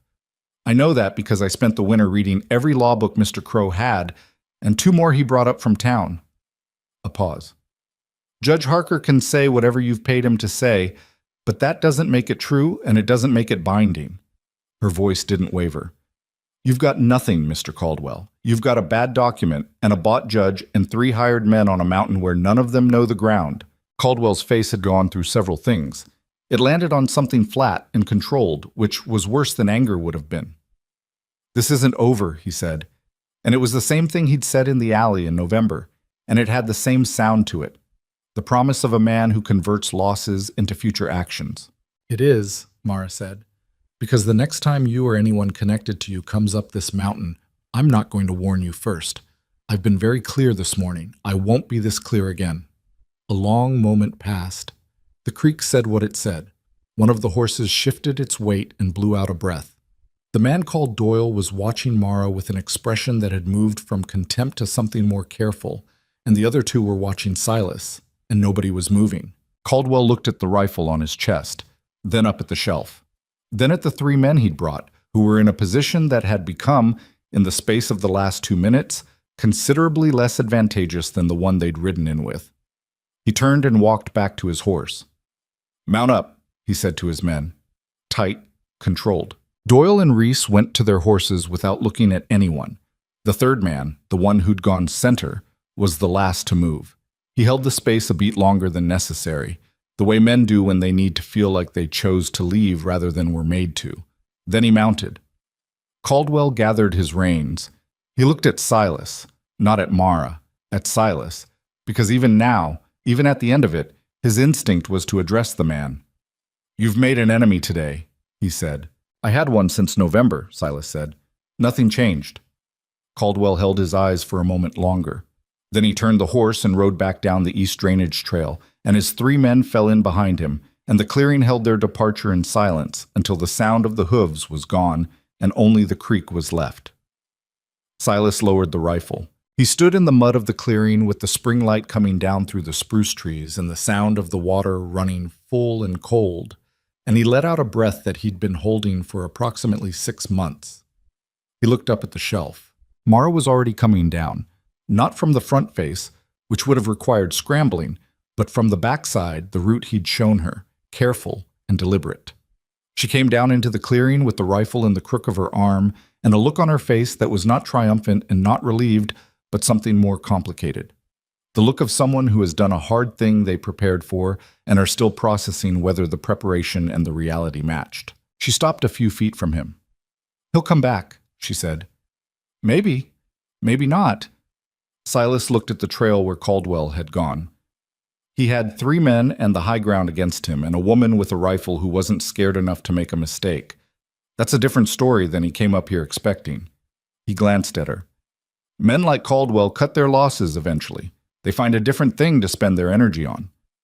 "You believe that?" He thought about it honestly. "I believe it's more likely than not." She looked at the trail too. "That's not a guarantee." "No," he said. "It's not." She stood there for a moment in the mud and the spring light. Then she did something he hadn't seen her do in 5 months of knowing her. She sat down. Right there on a round of unsplit wood beside the woodpile, sat down like her legs had made a decision her head hadn't approved yet. She put the rifle across her knees and put her hands over her face and stayed that way for about 20 seconds. He didn't say anything. He didn't touch her. He just stood nearby and let it happen. She took her hands down. Her eyes were dry, but her face had that specific look of someone who has just spent a significant amount of adrenaline and is now dealing with the aftermath of that expenditure. "I was scared," she said. "I know. I didn't let it stop me." "I saw?" She looked up at him. "You were scared too." He considered denying it. It would have been the automatic response, the habitual armor of a man who'd spent 7 years with no one to show fear to and had therefore mostly stopped. "Yes," he said. She looked at him for a moment. "Good," she said. "It means you're paying attention." He almost laughed. He felt it in his chest, not quite surface, not quite released, but there. He pressed his lips together and looked at the tree line and didn't quite laugh. But it was close. "Come inside," he said. "I'll make coffee." She stood up, picked up the rifle, brushed the mud off the back of her coat. "You always make coffee in a crisis," she said. "It's not a crisis anymore." "True." She walked past him toward the cabin door. "Still, you always make coffee." "It helps," he said. "It does," she agreed. "It actually does." He followed her in. The fire needed stoking. It always needed stoking. And he did that first, and while he was doing it, she set the rifles against the wall and hung up her coat, and sat at the table. And outside the spring moved in its slow, certain way across the mountain, and the creek ran, and the spruce trees held what light they caught. He filled the pot and set it on the stove and sat down across from her. She was looking at the table, at nothing, at whatever the morning was sorting itself into in her head. "It's done," he said. Not as a comfort, as a statement of fact, because she was the kind of person who dealt better with facts than comfort. She looked up at him. "For now," she said. "For now," he agreed. And for now was enough. It had to be, because it was what they had. And both of them had learned over a hard winter that what you have and what you do with it are the only things that ever really counted. The coffee came to boil and he poured it, and neither of them said anything for a while. And the mountain held them in its vast, indifferent, quietly magnificent way, and it was enough. Caldwell did not come back. Not in April, when the trails fully opened and the mud season made everything below the pass slow and miserable. Not in May, when the mountain turned green in the way it only did for about 6 weeks before summer dried it back to something more austere. Silas watched the East Drainage Trail with the patient attention of a man who had learned that the absence of a threat was not the same as its resolution, and he kept the rifle accessible, and he didn't stop watching. But the trail stayed empty. In early May, a man came up from Harrow Gulch, not one of Caldwell's, just a trapper named Odell, who worked the Northern Territory and stopped at Silas's cabin the way travelers sometimes did, for water and a brief rest. He stayed for coffee and mentioned, in the incidental way that news traveled in that country, that Reginald Caldwell had closed his operations in Harrow Gulch sometime in April and relocated east, toward the newer settlements growing up around the railroad expansion. "Heard he had some legal trouble," Odell said, wrapping both hands around the cup. "Something about a fraudulent debt instrument. Territorial court got involved." He shrugged. "Don't know the details. Just heard it went badly for him." Silas looked at Mara across the table. She was looking at her coffee. "Huh," she said, and said nothing else. After Odell left, she sat for a moment in the quiet of the cabin, and then she said, "I wrote a letter in February to the Territorial Court. I described the debt document, the arrangement language, Caldwell's claim about what it transferred." She paused. "I described Judge Harker's relationship with him. I sent it down with a supply rider at the end of February when the lower trail briefly opened." Silas looked at her. "You didn't tell me that," he said. "You were still recovering from the fever." She turned her cup in her hands. "And I didn't know if it would do anything. Letters to courts often don't." She looked up. But it seemed like the kind of thing worth trying. The physical confrontation was always going to be on his terms. He chose when to come. He chose how many men to bring. The legal route was something I could move first on. He was quiet for a moment. "You were running two strategies at the same time," he said. "I was a school teacher," she said. "We always had a backup plan for when the first one didn't work." He looked at her for a long moment. Then he picked up his cup. "That's why he left," he said. "Not because of the mountain, because you'd already made staying expensive before he got here." "Maybe." She looked at the window. The spring light was different now than it had been in November, said. Fuller, more willing, the kind of light that had opinions about the future. Or maybe both. Maybe you need both. He thought about that, about the rifle on the shelf and the letter to the court, about the granite shelf and the written page, about how solving a problem usually looked like one dramatic moment and was almost always a dozen small decisions made in the dark beforehand. "Both," he agreed. The weeks after that had a different quality to them. Not relaxed exactly, not the loose, unguarded ease of people without history, but lighter. Like a weight that had been present for so long it had become part of the architecture of the days had been quietly removed, and the days were reconfiguring themselves around the space it left. Mara was at Edmund's cabin. She'd gone back after the confrontation with full intention of staying, which she did, and it was working. The chimney held, the wood supply was sufficient, the creek trail was manageable. She'd expanded the cabin's small garden plot in the cleared area south of the building, turning the soil in the long spring evenings with a spade she'd found in Edmund's shed, working it with the focused patience of someone who understood that things grown from ground. You worked yourself meant something different than things simply acquired. But she was also at Silas's cabin. Most mornings, sometimes evenings. The 3 miles between them had become something they both crossed without treating it as a significant event. The way you stop noticing a threshold once you've crossed it enough times. One afternoon in late May, she was sitting on the step outside his cabin, working through a problem with the garden layout she'd sketched on paper, when he came back from checking the upper trap lines and sat down beside her. She showed him the sketch.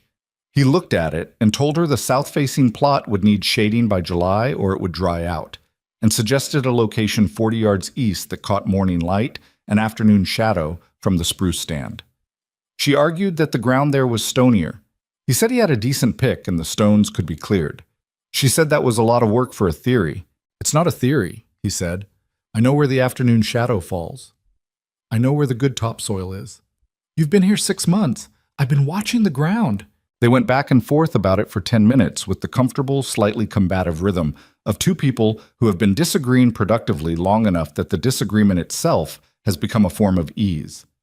She ended up conceding the east location on the grounds that he'd been right about the lean-to and the chimney cap, and she was maintaining a reasonable record of accepting demonstrated competence.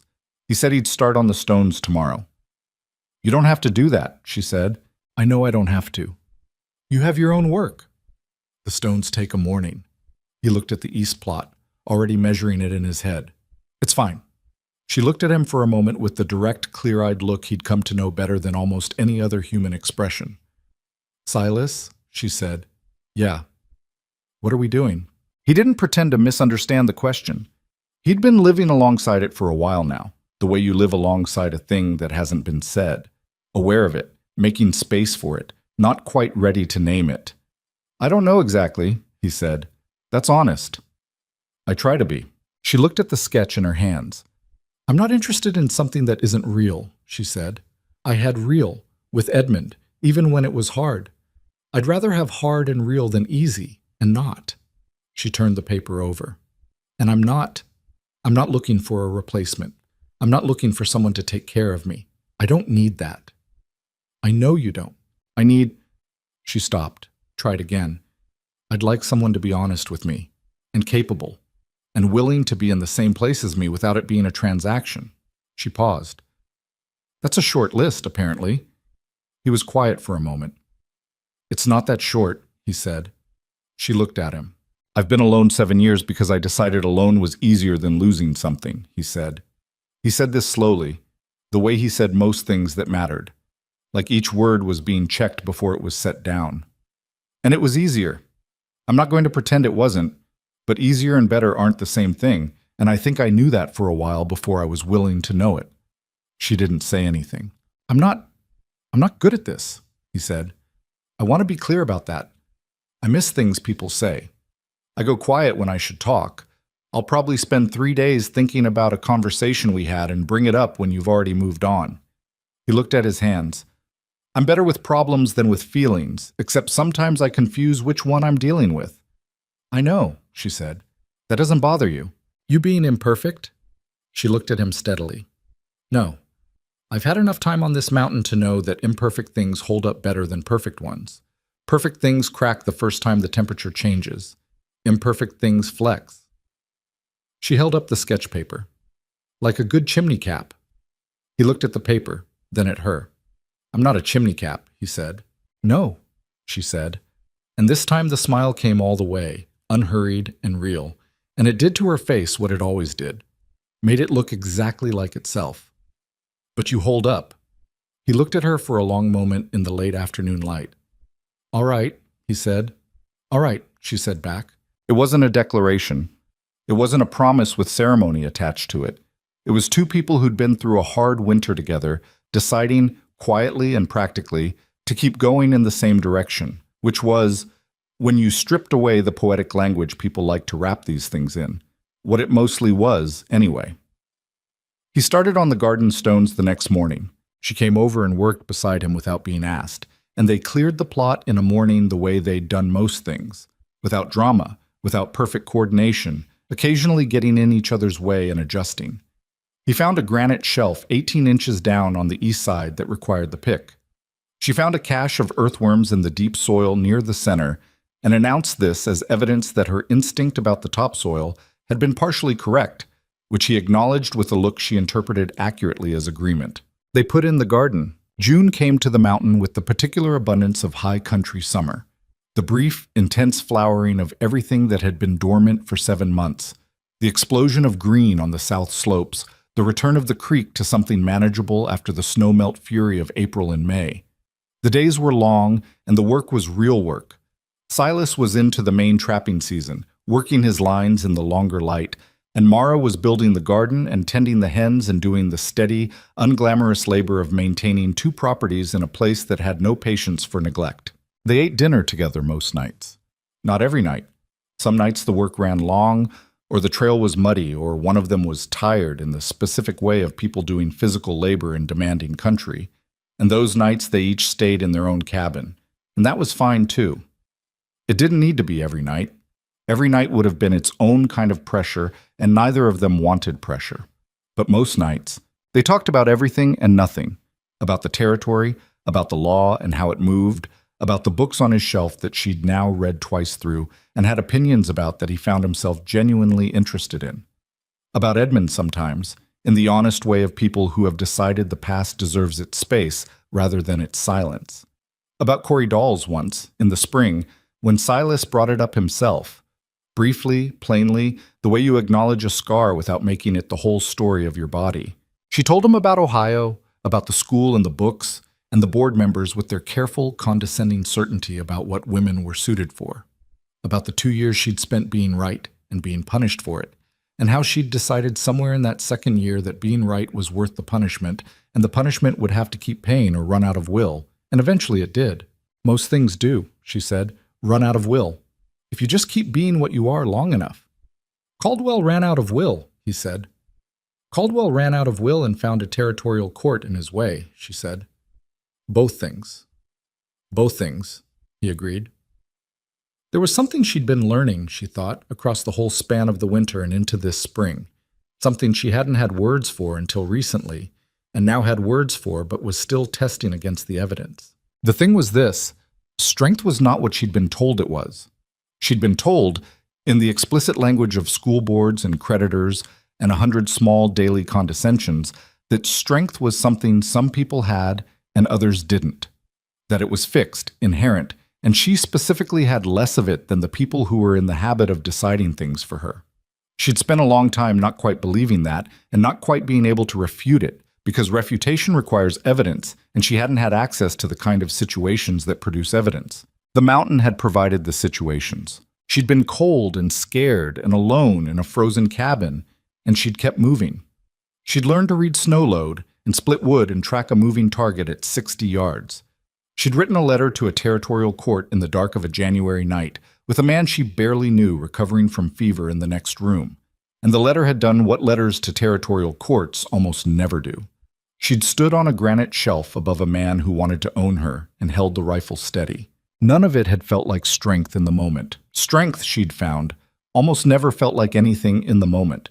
It felt like just doing the next thing because the next thing needed doing. The feeling came after, if it came at all, and it wasn't pride exactly. It was more like recognition, like finally seeing something clearly that had been there all along. She thought about the woman in the alley in November. She didn't regret her. She'd been doing the best she could with what she had, which was true of most people in most situations, and judgment was cheap and easy from a distance. But she was not that woman anymore, and the difference wasn't what had been done to her or done for her. The difference was what she'd done herself, in the dark and the cold, when there was no one watching and no one to perform for. She told Silas some version of this one evening in late June, sitting outside his cabin in the long mountain dusk, the light going slowly from gold to amber to the particular deep blue of a high country evening. He listened in the way he listened, fully, without interrupting, with the complete attention of a man who'd spent years in silence and understood what it meant to actually hear something. When she finished, he was quiet for a moment. "I didn't make you strong," he said. "No, I want to be clear about that. I showed you some things. The terrain, the rifle, the bowline." He glanced at her. "But that's not the same as what you did with it." "I know," she said. "I'm not giving you credit for my work." "Good." He looked at the tree line, at the last light going out of the spruce tips. "I'm saying it because I think you need to hear yourself own it, not as a compliment, as a fact." She looked at him. "The woman Caldwell came up here expecting to collect," he said, "wasn't the woman who was on that shelf.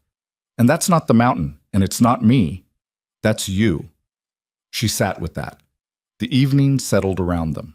The creek, the trees, the first stars appearing in the east the way they always did, incrementally, one at a time, until you looked up and suddenly there were many. "You're not bad at feelings," she said. "Don't tell anyone. I mean it." For a man who said he was better with problems. "Maybe," he said. "I got better at telling them apart."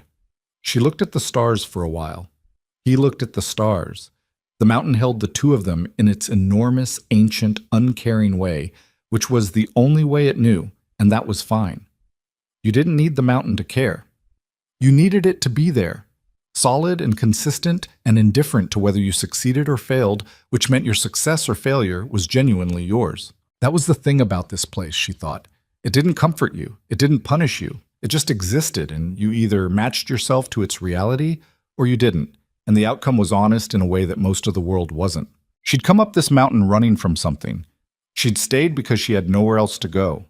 And then she'd stayed because she was building something, and the building mattered, and the place had become hers in the particular way that places become yours only when you've bled for them a little. Edmund's cabin was hers. She'd fixed it and stocked it and learned its particular cold spots and the way the morning light came through the east window and how to bank the fire for a long night. She'd planted a garden east of Silas's cabin and cleared the stones herself and put seeds in the ground with her own hands. She'd stood on a granite shelf above people who wanted to diminish her and held steady. This was hers, all of it. "I'm going to stay," she said. He turned to look at her. "I know that might not be... I know there was never any formal..." She stopped, tried again. "I'm not asking your permission. I'm telling you what I've decided. I'm staying on this mountain." She looked at him directly. "I thought you should know." He was quiet for a moment. "I know," he said. "You knew?" "You've been staying," he said, "for a while now." She thought about that. "You could have said something." "You hadn't said it yet. It wasn't mine to say." She looked at him for a long moment. Outside, the dark was settling fully now, the stars bright and numerous in the clear mountain sky. "You're a strange man," she said. "Probably. I mean that as a compliment." "I know you do." She stood up and stretched, the long, unself-conscious stretch of a person genuinely tired from genuine work, and looked at the cabin, the light coming through the window, the shed with its supply of wood still thick from winter's careful cutting. "I'll start on the south fence tomorrow," she said. "The deer are going to get into the garden if we don't put something up. I've got the wire." "I know you've got the wire. You have everything." She said this without irritation. It was just observation. "I'll start on the posts. Bring the wire when you're done with the north line." "Mid-morning," he said. "Mid-morning," she agreed. She walked home the 3 miles through the dark the way she always did now, with the lamp in one hand and the rifle in the other, and the trail memorized well enough that she could have walked it without either.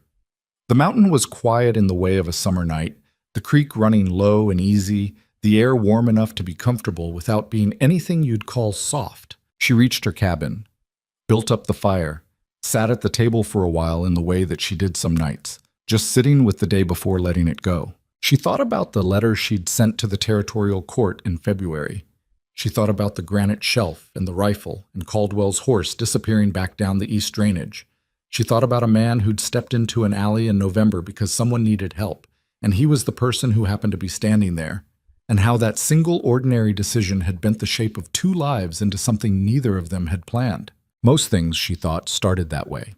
Not with grand intention, with a person standing in the right place making the unremarkable decision to do the next right thing. And then the next. And then the next, all winter long, until you looked up in June and found yourself somewhere completely different from where you'd started. Somewhere better and harder and more genuinely yours. She put out the lamp. Outside, the mountain was what it had always been. Old and indifferent and enormous, holding the dark the way it held everything, with complete and unconditional permanence. It didn't know her name. It didn't care whether she stayed or left or succeeded or came apart. It would be exactly this mountain whether she was on it or not. And somehow, that was the most comforting thing she knew. She slept well, the way she had been sleeping since the fever broke, and Caldwell rode away, and the threat resolved itself into the past where it belonged. Deep and untroubled, with the creek for company, and the dark outside the window, the honest dark of a place with no pretensions. In the morning, the fence needed building. She got up and started.